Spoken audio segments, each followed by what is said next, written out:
नमस्कार दोस्तों, मैं Dharmendra Verma online study with DK में आपका बहुत बहुत स्वागत करता हूं। आज हम बात करने वाले हैं एनसीईआरटी पर आधारित ईवीएस के बारे में। यहां पर पर्यावरण अध्ययन के यहां पर आपको 3 अध्याय मिलने वाले हैं। 3 टॉपिक से यहां पर आपको प्रश्न देने वाला हूं, पशु, आश्रय और पौधे। यदि आपने सीटेट एग्जाम दिया है 16 दिसंबर का तो आपको पता होगा वहाँ पर आश्रय से भी प्रश्न पूछा गया था, पशु से, पौधे से, इन तीनों से ही प्रश्न पूछे गए थे।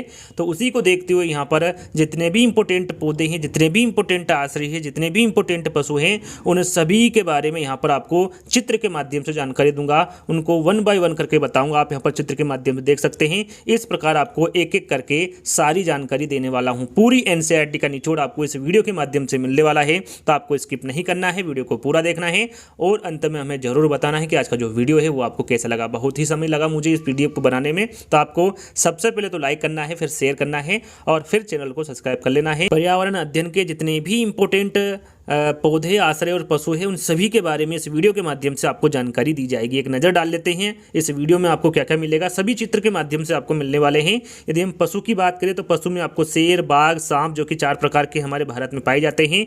जहरीले सांप, किंग कोबरा, करेत, अफई और दुबैया के बारे में बात करेंगे। स्लात, मकड़ी, रेशम का कीड़ा, पश्मीना, मधुमक्खी, गिलहरी, चूहा, केचुआ, डॉल्फिन, ब्लू व्हेल और हाथी। यहाँ पर पशु के बारे में हम सभी के बारे में बात करने वाले हैं। उसके बाद पौधे के बारे में हम जानकारी देंगे, जैसे कि खेजड़ा, घटपन्नी, रेगिस्तानी ओक, बरगद, पीपल, सेवाल, कवक, लाइकेन, यूकेलिप्टिस, जट्रोफा और क्रोटन। इन सभी के बारे में, पौधों के बारे में आपको इस वीडियो के माध्यम से जानकारी देने वाले। उसके बाद हम बात करेंगे आश्रय के बारे में। जितने भी इंपॉर्टेंट आश्रय है वो आपको हम 1 बाय 1 करके बताएंगे। लकड़ी के घर, लकड़ी एवं पत्थर के घर, मिट्टी के घर, बर्फ के घर, हाउस बोट, लेखा एवं रेबो, पेड़ों पर घर और घोंसला, इन सभी के बारे में आपको बताया जाएगा। साथ में जो पक्षियों के घोंसले होते हैं, जैसे कौवा का घोंसला कहाँ होता है, किस प्रकार का होता है, कोयला, फाख्ता, वीवर पक्षी, उल्लू, बसंत गोरी, दर्जन चिड़िया, शकरखोरा, कलचिड़ी, गोरिया, कबूतर और चील, बाग और गिद्ध, इन सभी के बारे में आपको 1 बाय 1 करके बताएं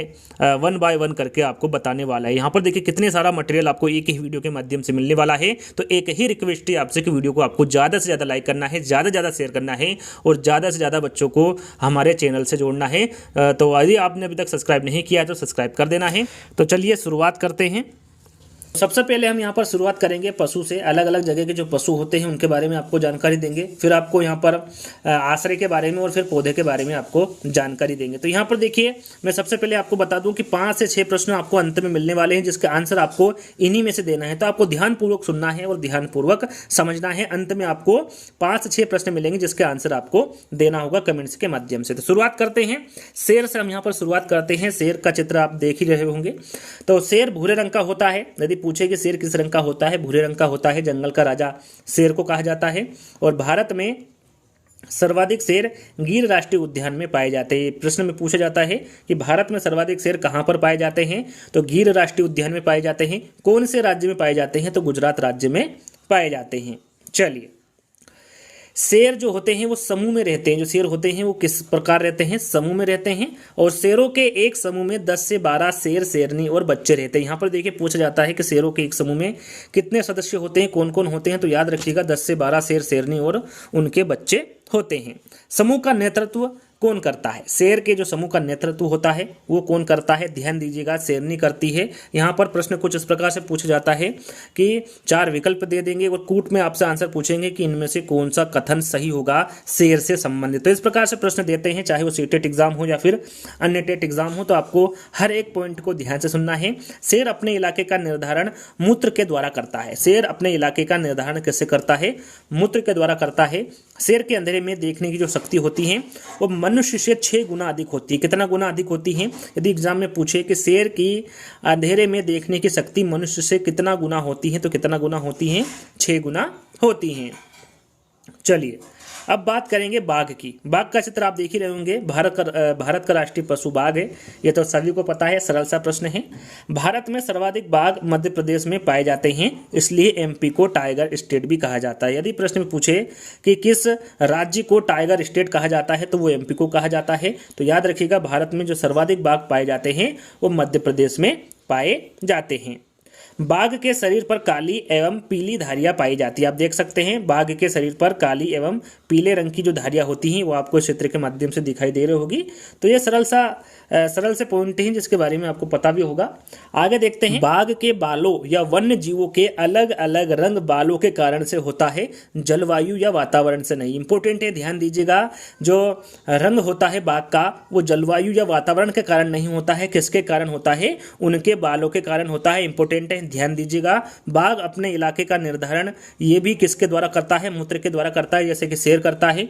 बाघ समूह में रहते हैं और एक समूह में लगभग 10 से 12 बाघ रहते हैं, जैसे कि वो भी 10 से 12 रहते हैं और यहाँ पर भी 10 से 12 ही बाघ रहते हैं। और उसका निर्धारण भी शेरनी करती है और बाघ के समूह का नेतृत्व भी कौन करती है? बाघिनी करती है या फिर बाघिन करती है। बाघ को नर बच्चा 3 से 4 वर्ष की उम्र में अपने समूह को छोड़ देता है। प्रश्न में पूछा जाता है कि जो बाघ का नर बच्चा होता है वो किस उम्र में अपने समूह को छोड़ देता है? तो आपको याद होना चाहिए 3 से 4 वर्ष की उम्र में अपने समूह को छोड़ देता है बाघ का नर बच्चा। बाघ का जन्म के समय बच्चे का जो वजन होता है वो कितना होता है? तो ध्यान दीजिएगा, ये 2 से 2.5 किलोग्राम का होता है। बाघ की दहाड़ 3 किलोमीटर दूर तक सुनाई देती है। बाघ अंधेरे में भी अपनी मूंछों के माध्यम से रास्ता बना लेता है। किसके माध्यम से रास्ता बनाता है? अपनी मूंछों के माध्यम से रास्ता बना लेता है।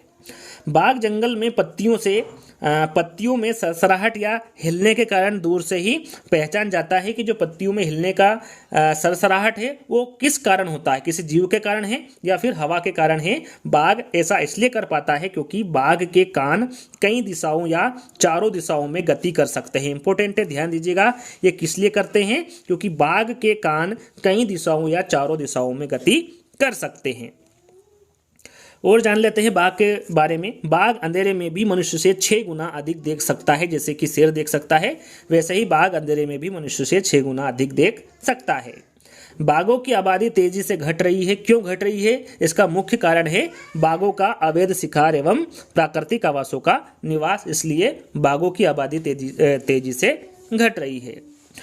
बाघों के संरक्षण के लिए भारत सरकार के द्वारा 1973 में tiger project Jim Corbett national park से शुरू किया गया था। यहाँ पर पूछा जाता है कि बाघों के संरक्षण के लिए भारत सरकार ने कौन सा नेशनल पार्क की शुरुआत की है? तो वो है हमारा जिम कॉर्बेट नेशनल पार्क। काफ़ी इंपोर्टेंट है। कब की गई है? तो 1973 में।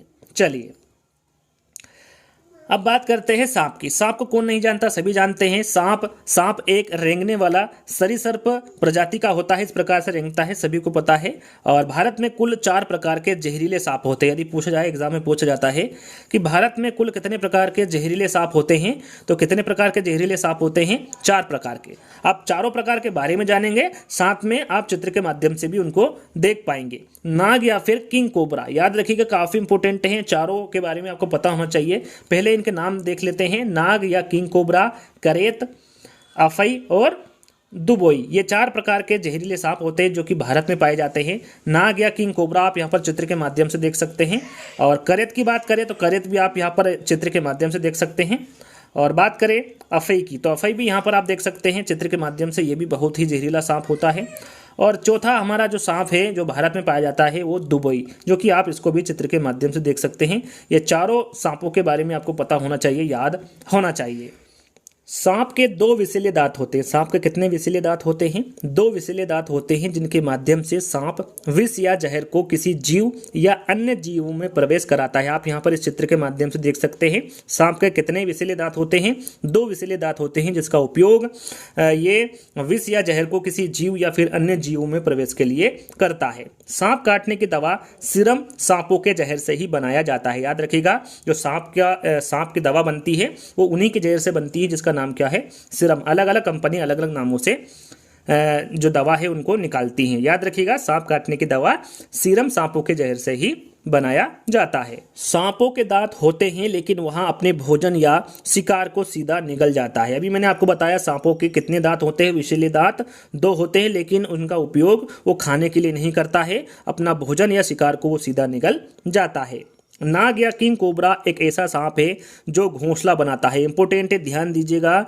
नाग या किंग कोबरा है जो एक ऐसा सांप होता है जो अपना घोंसला बनाता है। सांपों को किसान का मित्र भी कहा जाता है। जो सांप होते हैं, जो खेत होता है किसान का, उसमें यदि कोई सांप रह रहा है तो वहाँ पर अगल बगल चूहे होते हैं या फिर अन्य जो कीट होते हैं उनका वो नहीं रहते, यानी कि उनको वो खा जाता है, उनको मार डालता है। इसलिए सांपों को किसान का मित्र भी कहा जाता है।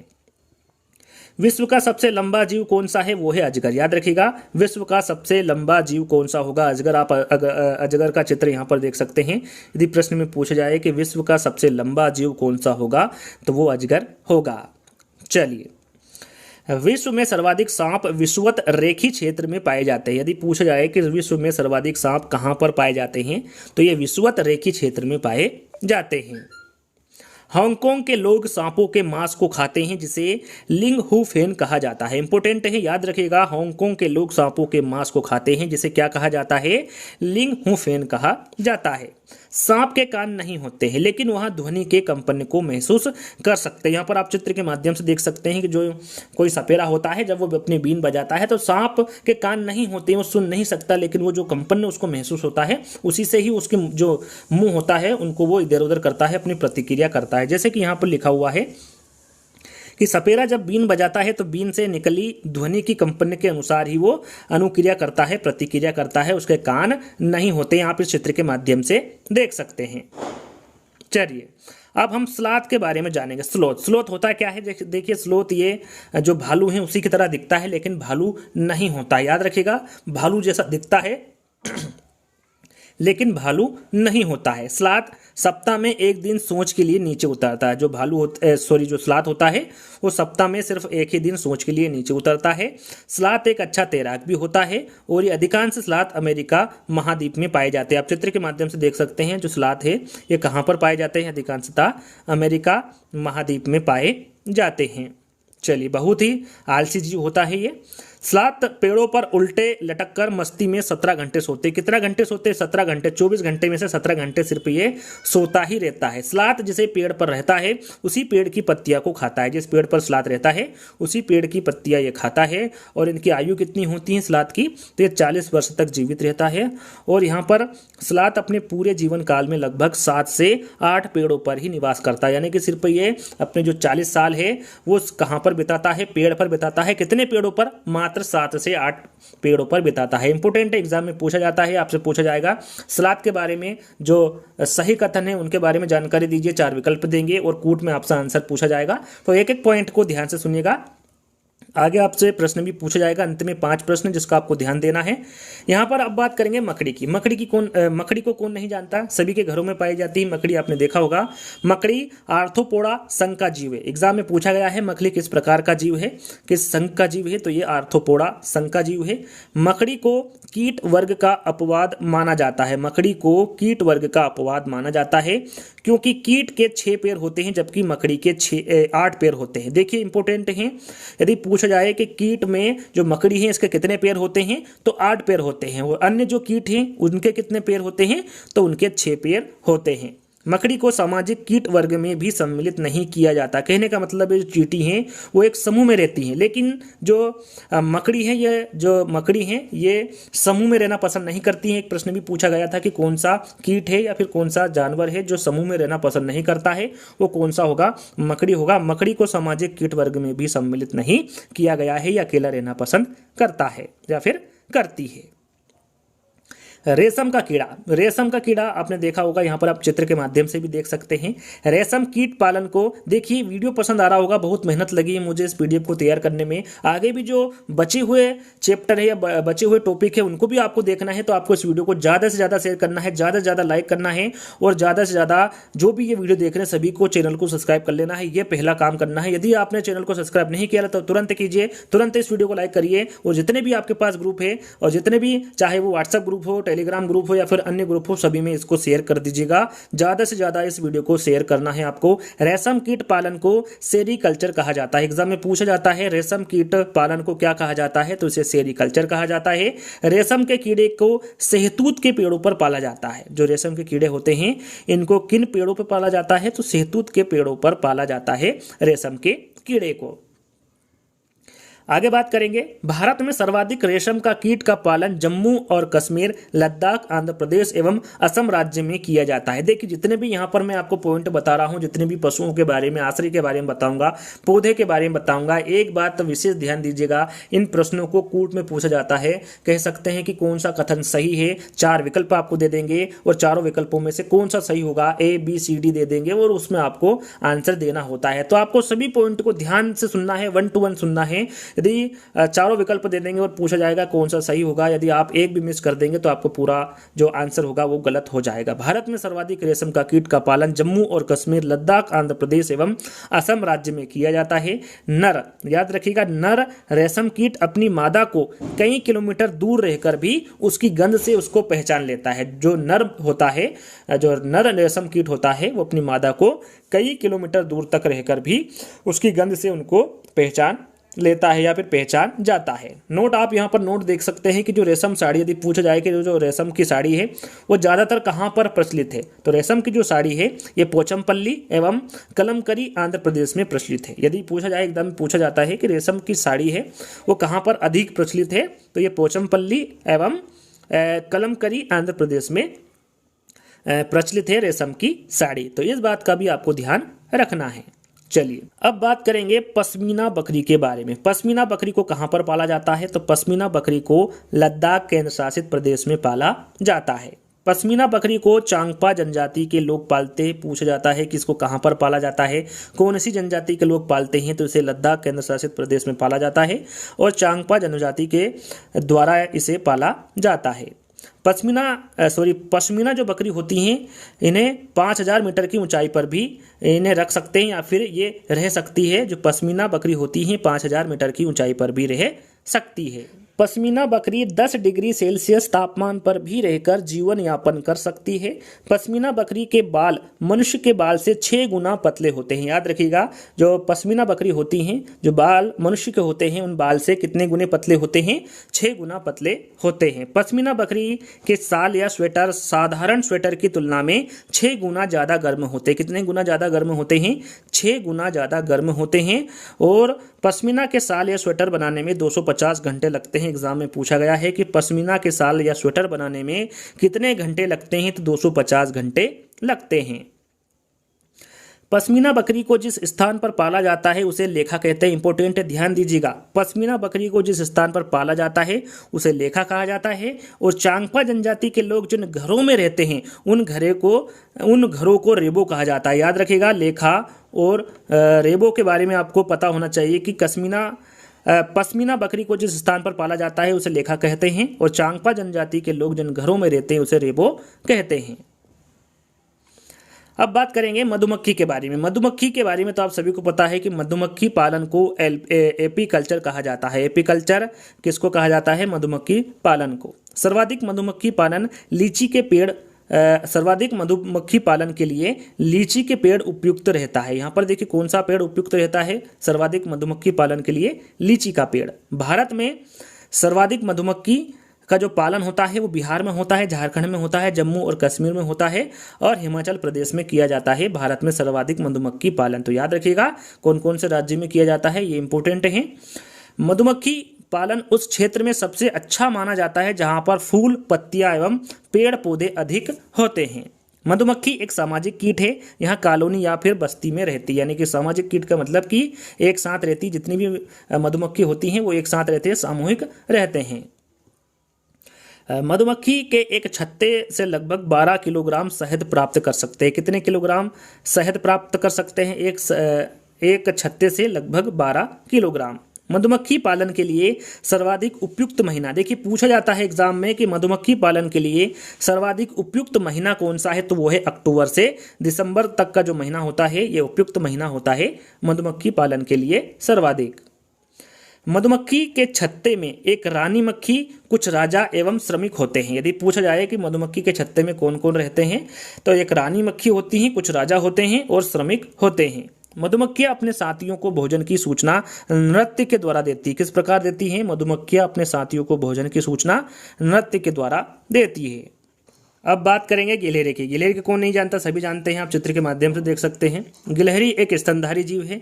गिलहरी सदैव कुछ ना कुछ कुतरती रहती है ताकि उसके दांत ना बढ़े। यहाँ पर बड़े लिखा हुआ है, जो गिलहरी होती है उसके दांत बढ़ते रहते हैं, इसलिए गिलहरी सदैव कुछ ना कुछ कुतरती रहती है। नोट आप यहाँ पर देख सकते हैं कि ऐसे जीव जिनके शरीर पर बाल एवं कान पाए जाते हैं वे बच्चे देते हैं, अर्थात स्तनधारी होते हैं। यदि एग्जाम में पूछे कि स्तनधारी कौन होते हैं, तो ऐसे जीव जिनके शरीर पर बाल एवं कान पाए जाते हैं, साथ में जो बच्चे देते हैं, वो स्तनधारी होते हैं। अब बात करेंगे चूहे के बारे में। चूहे के बारे में भी आप सभी जानते हैं, आप चित्र के माध्यम से देख सकते हैं। चूहा भी एक स्तनधारी जीव होता है। चूहे की जो देखने की शक्ति होती है वो बहुत कमजोर होती है, लेकिन जो सूंघने की शक्ति होती है वो बहुत तेज होती है। कौन सा जीव है जिसकी देखने की शक्ति कमजोर होती है लेकिन सूंघने की शक्ति बहुत तेज होती है, तो वो कौन सा जीव होगा? चूहा होगा। अब बात करेंगे केंचुए की। केंचुआ जो कि किसान का मित्र भी कहते हैं इसको, इसके बारे में हम आपको जानकारी देंगे। केंचुआ पालन को वर्गी कल्चर कहा जाता है। इंपॉर्टेंट है, केंचुआ पालन को क्या कहा जाता है? वर्गी कल्चर कहा जाता है। केंचुए को किसान का मित्र भी कहा जाता है, क्योंकि केंचुआ मिट्टी को खाते हैं। मिट्टी को खाकर मिट्टी को भुरभुरा बना देता है, जिससे जड़ों तक हवा एवं पानी अच्छे से पहुंचता है, जिससे फसल का उत्पादन बढ़ जाता है। इसलिए केंचुए को किसान का मित्र कहते हैं।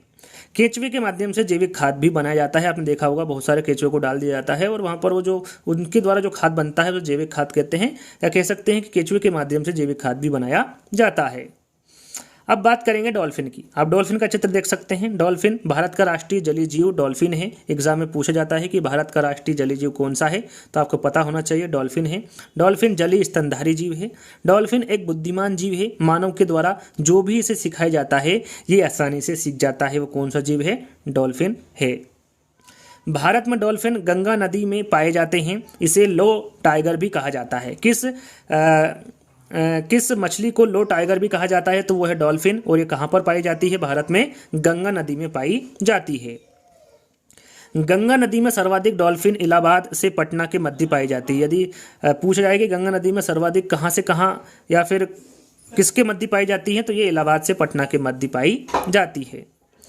डॉल्फिन भिन्न भिन्न प्रकार की ध्वनि तरंगों को निकालती है। जब शत्रु हमला करता है तो उसकी अलग ध्वनि निकालती है, और जब उसको मित्र से मिलना होता है तो वो अलग ध्वनि निकालती है। कौन? डॉल्फिन।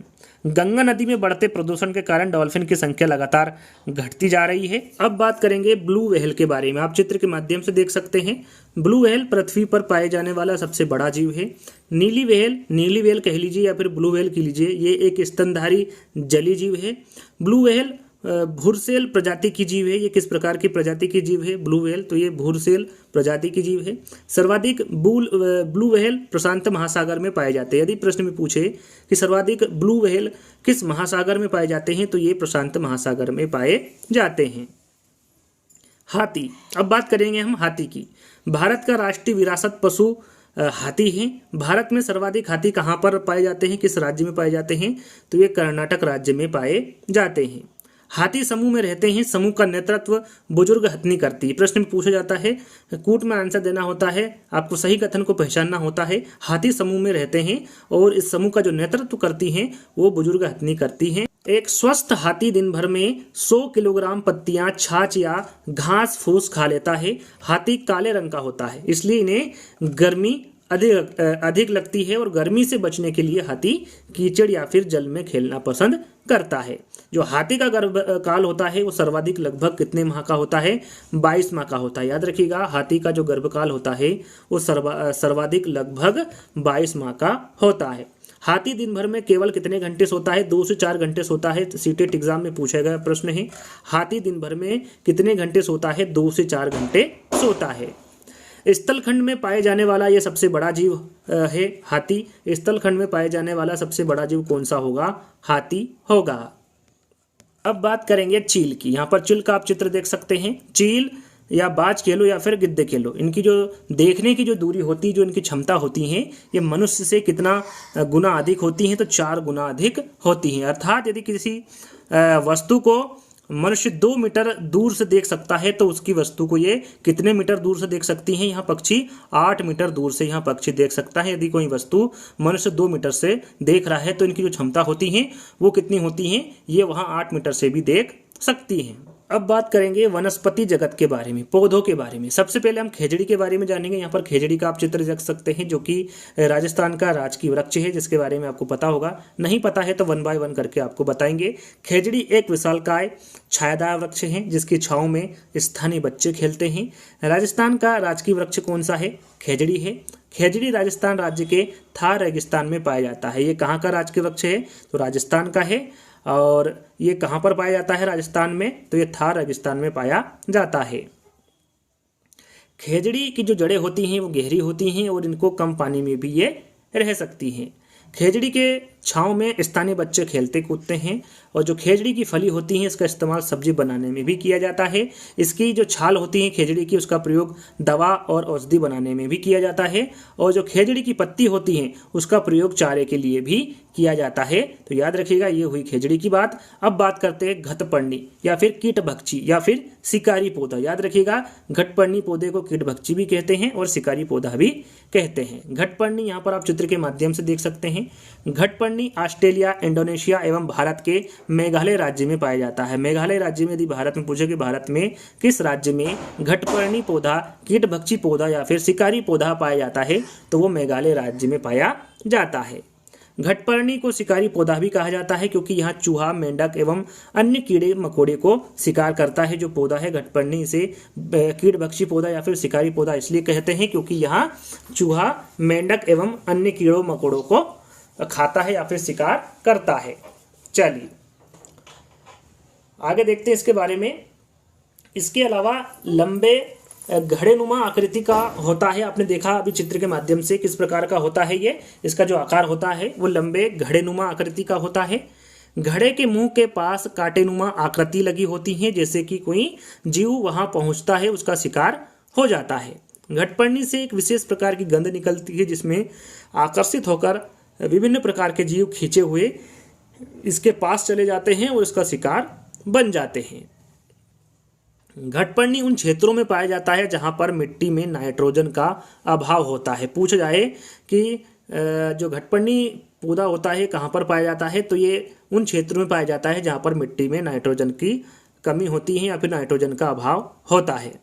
अब बात करते हैं रेगिस्तानी ओक के बारे में। यदि आपने सीटेट का एग्जाम दिया होगा या फिर प्राइवेट ईयर पढ़े होंगे, तो जितने भी मैं आपको चैप्टर बता रहा हूँ या फिर जितने भी टॉपिक आपको बता रहा हूँ, सभी के सभी आपने देखे या फिर सुने होंगे। रेगिस्तानी ओक, रेगिस्तानी ओक ऑस्ट्रेलिया में पाया जाता है। कहाँ पर पाया जाता है? ऑस्ट्रेलिया में।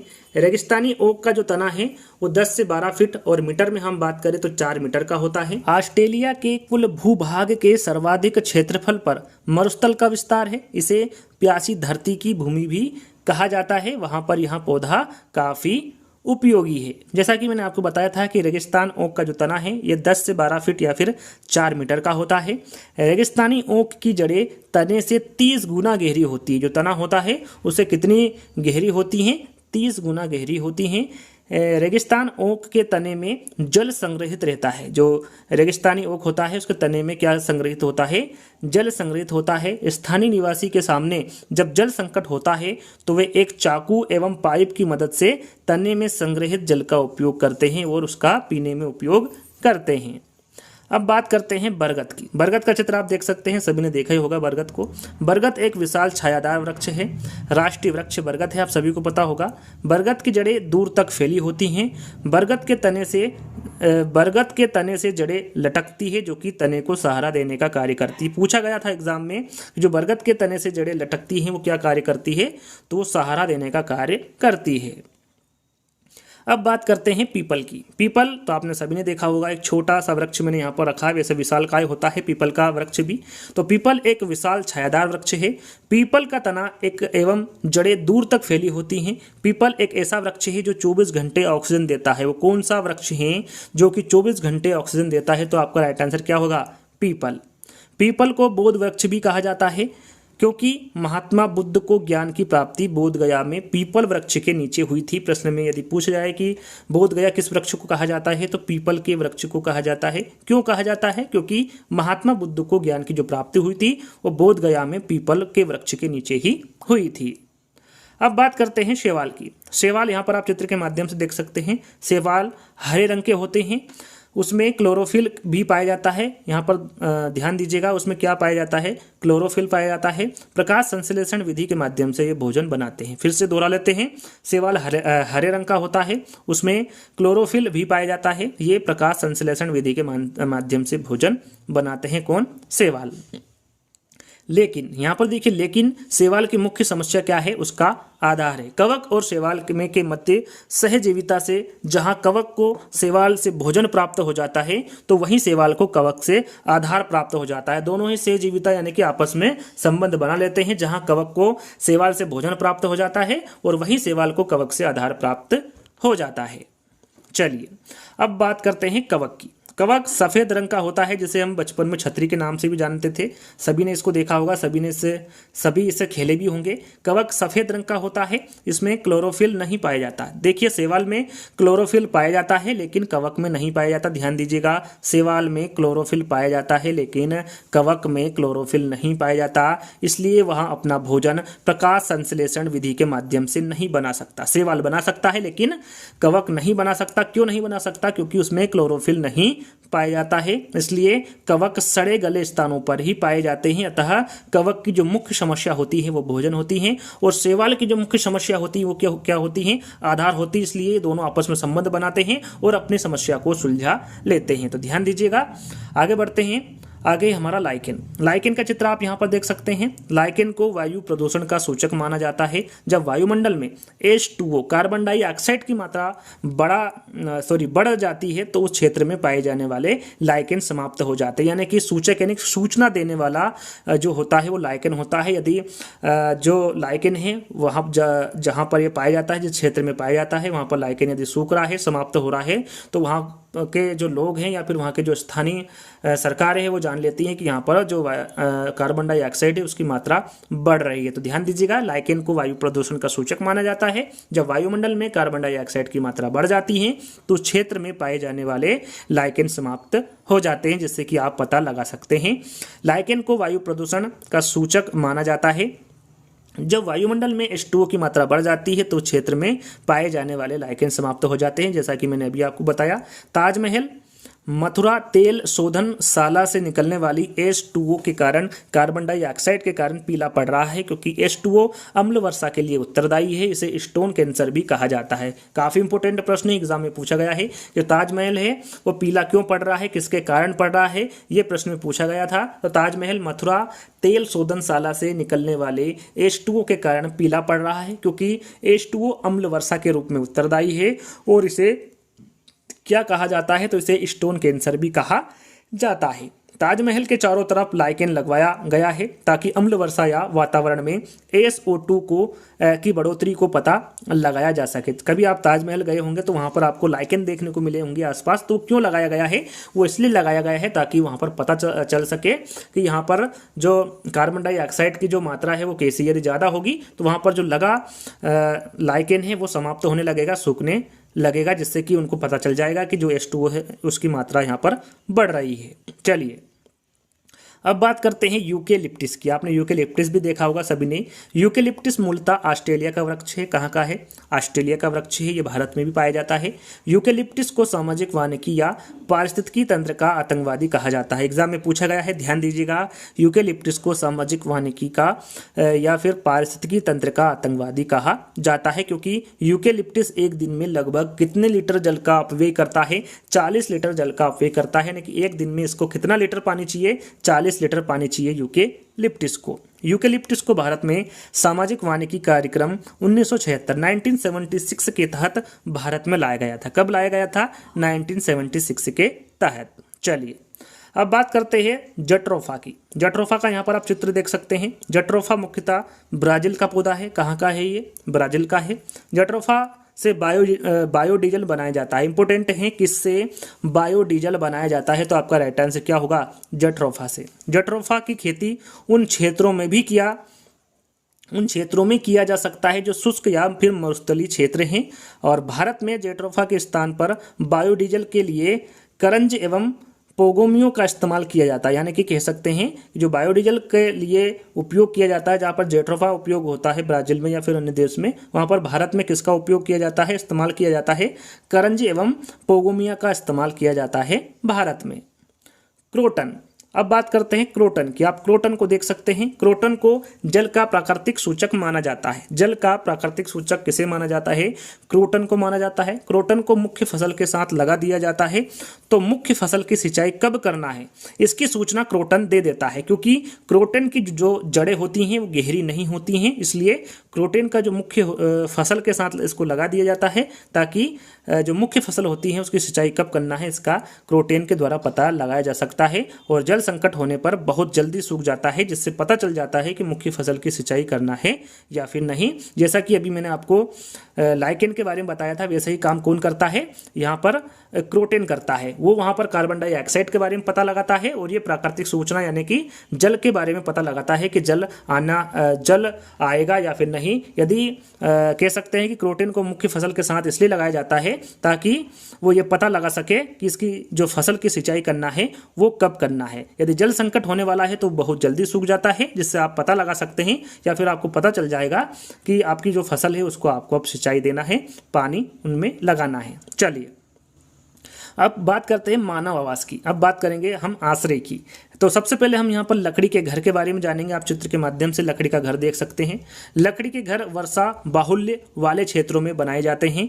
भारत में लकड़ी के घर कहाँ पर बनाए जाते हैं, मुख्यतः असम, मेघालय, मणिपुर, त्रिपुरा आदि राज्यों में बनाए जाते हैं, या फिर कह सकते हैं कि पूर्वोत्तर राज्यों में बनाए जाते हैं। याद रखिएगा, इंपॉर्टेंट है, लकड़ी के घर वर्षा बाहुल्य वाले क्षेत्रों में बनाए जाते हैं। भारत में लकड़ी के घर मुख्यतः असम, मेघालय, मणिपुर, त्रिपुरा आदि राज्यों में बनाए जाते हैं, या फिर पूर्वोत्तर राज्य भी आप कह सकते हैं। पूर्वोत्तर राज्यों में वर्षा अधिक होती है, इसलिए वहाँ जंगल अधिक हैं, वहाँ पर लकड़ी की प्रचुरता है, इसलिए इन लकड़ी का उपयोग करते हैं और घर बनाते हैं। लकड़ी के घर ढालयुक्त क्षेत्रों में और 10 से 12 फीट की ऊंचाई पर बनाए जाते हैं। लगभग मीटर में हम जाने तो 3 मीटर या फिर 3.5 मीटर के घर होते हैं। पूर्वोत्तर के राज्य में बांस को हरा सोना कहा जाता है। इंपोर्टेंट है, पूर्वोत्तर राज्य में बांस को क्या कहा जाता है, तो हरा सोना कहा जाता है। लकड़ी के घर बांस के मजबूत खंभों से बनाया जाता है। लकड़ी के घर बांस के मजबूत खंभों पर बनाया जाता है। लकड़ी के घरों की दीवारें, फर्श एवं छत लकड़ी के ही बने होते हैं। जो फर्श और दीवार होती हैं वो भी किससे बनी होती हैं, लकड़ी से ही बनी होती हैं। अब बात करते हैं लकड़ी एवं पत्थर के घर। आपने लकड़ी और पत्थर के घर देखे होंगे, तो यहाँ पर आप देख सकते हैं कि लकड़ी एवं पत्थर के घर, यहाँ पर सबसे पहले आप चित्र देख सकते हैं। लकड़ी एवं पत्थर के घर भारत में मुख्यतः पर्वतीय क्षेत्रों में, जैसे कि हिमाचल प्रदेश, कुल्लू मनाली, लद्दाख केंद्र शासित प्रदेश हैं, और जम्मू कश्मीर एवं उत्तराखंड राज्य में बनाया जाता है। यहाँ पर आपको पता होना चाहिए कि मुख्यतः जो लकड़ी के घर है या फिर लकड़ी एवं पत्थर के घर है कहाँ पर बने होते हैं भारत में, तो ये हिमाचल प्रदेश, लद्दाख, जम्मू कश्मीर एवं उत्तराखंड में बने होते हैं लकड़ी एवं पत्थर के घर। आगे हम बात करेंगे कि पर्वतीय क्षेत्रों में मुख्य चुनौती निम्न है। यहाँ पर क्या चुनौती है जिससे कि पत्थर एवं लकड़ी के घर बनाए जाते हैं। यहाँ पर बादल फटना, यह अत्यधिक बारिश होना, भूकंप आना, बर्फबारी होना, चट्टानों का खिसकना आदि पर्वतीय क्षेत्रों में लकड़ी एवं पत्थर के घर द्विमंजिल बनाए जाते हैं। यहाँ पर पर्वतीय क्षेत्रों में लकड़ी एवं पत्थर के घर कितने मंजिल बनाए जाते हैं, लगभग द्विमंजिल बनाए जाते हैं। पहली मंजिल पर ये लोग अपने पशुओं एवं सामानों को रखने के लिए इस्तेमाल करते हैं, जबकि जो दूसरी मंजिल होती हैं ये यहाँ पर खुद रहते हैं, यहाँ के जो लोग जिनने घर बनाया है वो उसमें रहते हैं। पर्वतीय क्षेत्रों में घरों की नींव को मजबूत रखा जाता है एवं दीवारों को पत्थर से बनाया जाता है। जो दीवार होती हैं वो पत्थर की बनी होती हैं, और जो घर की नींव होती हैं उसको ये मजबूत बनाते हैं। पर्वतीय क्षेत्रों में घरों के जो फर्श होते हैं वो लकड़ी के बनाए जाते हैं, क्योंकि लकड़ी उष्मा की कुचालक होती हैं, इसलिए जो फर्श होता है वो लकड़ी का बनाया जाता है। आगे बात करेंगे मिट्टी के घर के बारे में। मिट्टी के घर मुख्यतः उन क्षेत्रों में बनाए जाते हैं जहां पर गर्मी अधिक पड़ती है। कहां पर बनाए जाते हैं मिट्टी के घर, मुख्यतः जहां पर गर्मी अधिक पड़ती है।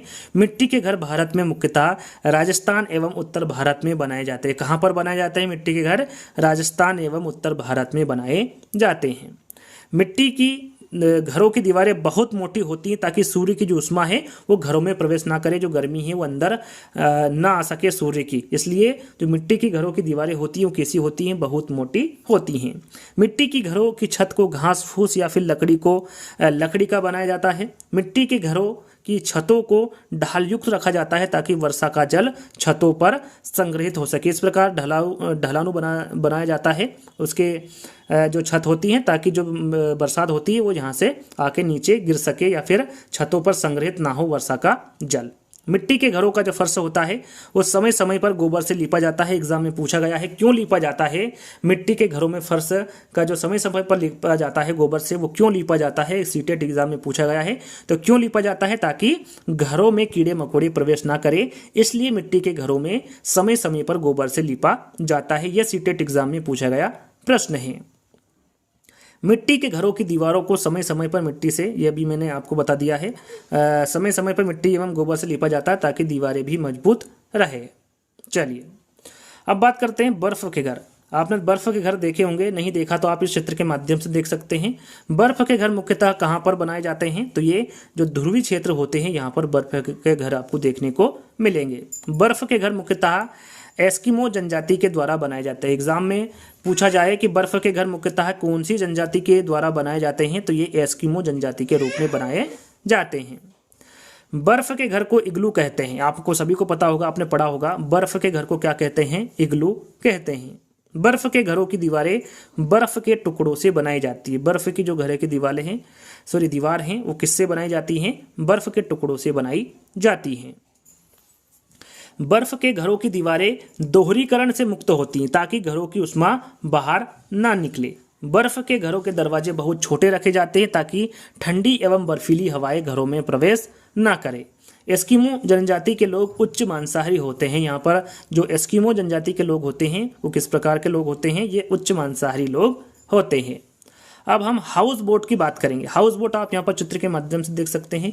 हाउस बोट या नाव पर घर मुख्यतः जम्मू कश्मीर एवं केरल राज्य में बनाए जाते हैं। कहाँ पर बनाए जाते हैं हाउस बोट, ये मुख्यतः जम्मू कश्मीर और केरल में बनाए जाने वाले घर हैं। जम्मू कश्मीर में मुख्यतः डल झील एवं उलर झील में बनाए जाते हैं। यहाँ पर पूछा जाए कि जम्मू कश्मीर में यह मुख्यतः किस झील में बनाए जाते हैं, तो डल झील में और बुलर झील में ये बनाए जाते हैं।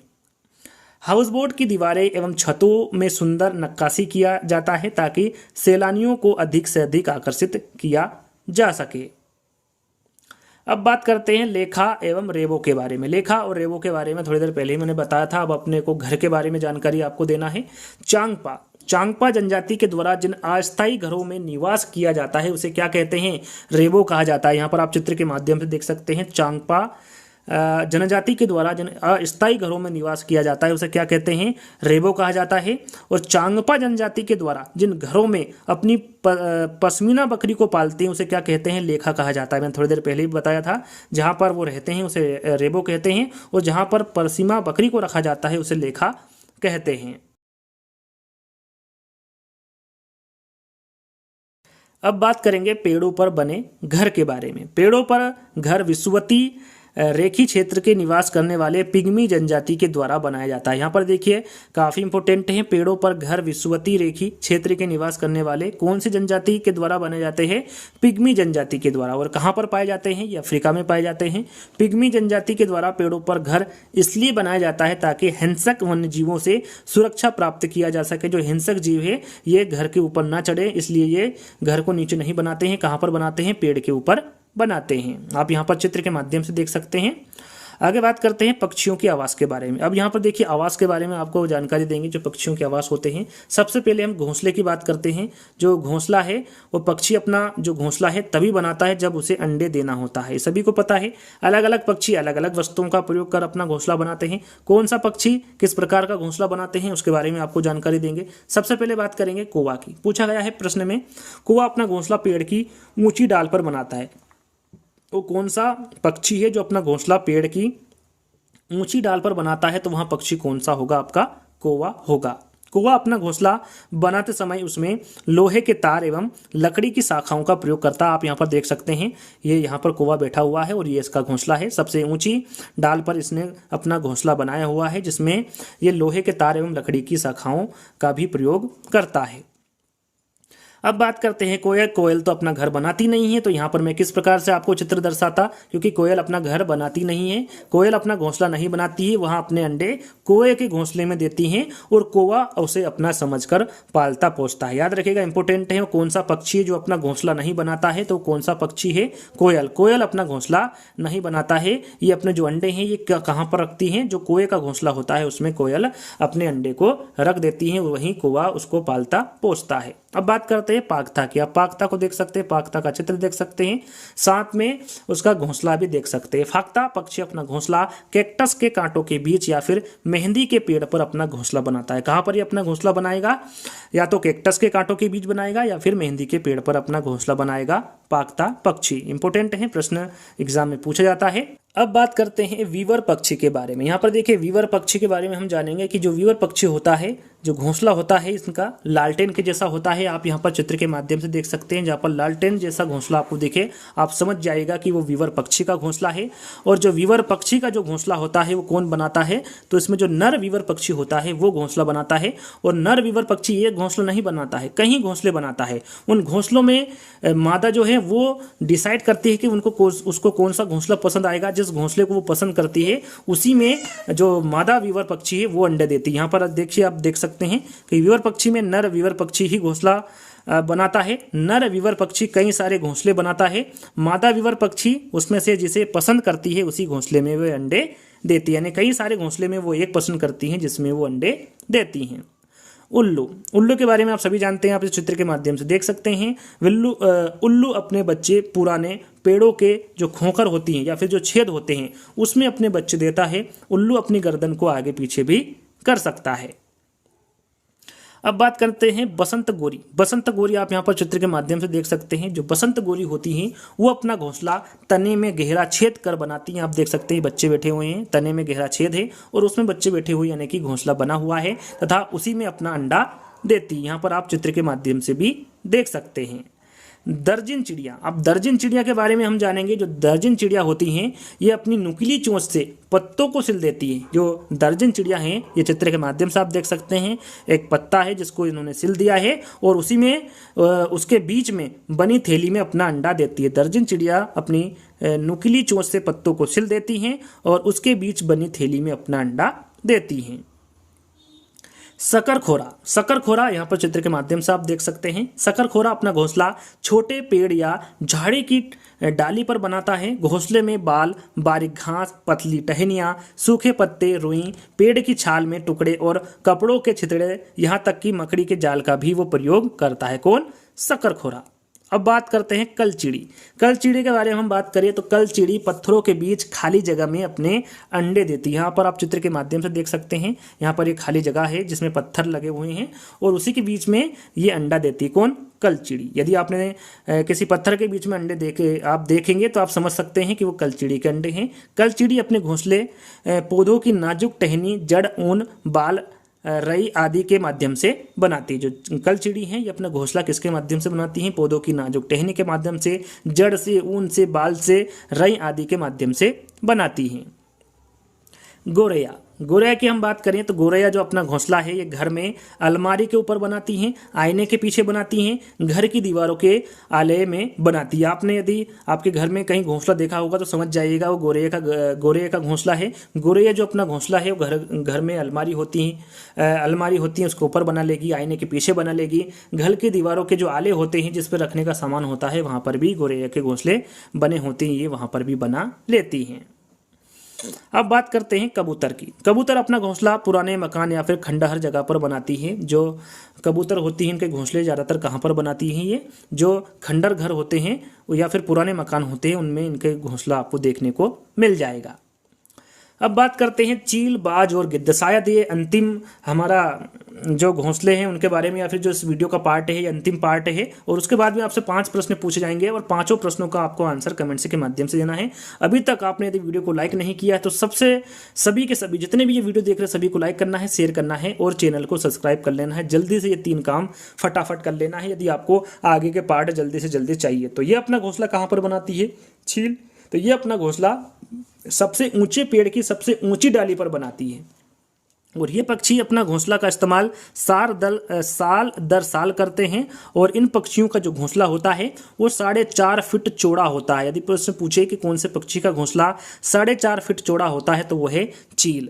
यहाँ पर देखिए अब प्रश्न की शुरुआत हो चुकी है। यहाँ पर देखिए 5 प्रश्न आपको देखने को मिलेंगे और 5 प्रश्नों के आंसर आपको कमेंट्स के माध्यम से देना है। आंसर कैसे देंगे? प्रश्न नंबर 1 आंसर ए होगा, बी होगा, सी होगा, डी होगा। इस प्रकार से आप कमेंट्स के माध्यम से आंसर देंगे। पहला प्रश्न है, जिन जनजातियों के लोग अपना घर पेड़ों पर बनाते हैं वो कौन से लोग होते, कौन से जनजाति के होते? चांगपा होते हैं, चांपा होते हैं, चांगपा लिखा हुआ ध्यान दीजिएगा, थारू होते हैं, पिग्मी होते हैं, या फिर इनमें से कोई नहीं। आंसर आपको कमेंट्स के माध्यम से देना है कि वो कौन सी जनजाति हैं जिनके लोग अपना घर पेड़ों पर बनाती हैं। कौन सी चिड़िया अपना घोंसला तने में छेद करके बनाती है? यहाँ पर देखिए कौन सी चिड़िया हैं जो अपना घोंसला तने में छेद करके बनाती हैं। दर्जन चिड़िया हैं, फाख्ता है, शकरखोरा है, या फिर बसंत गोरी है। कौन सी चिड़िया हैं जो अपना घोंसला तने में छेद करके बनाती हैं? आपको कमेंट्स के माध्यम से बताना है। तीसरा प्रश्न, मकड़ी किस संघ का जीव है? जो मकड़ी है आर्थ्रोपोडा, मोलस्का, मेमल, या फिर इनमें से कोई नहीं। मकड़ी किस संघ का जीव है?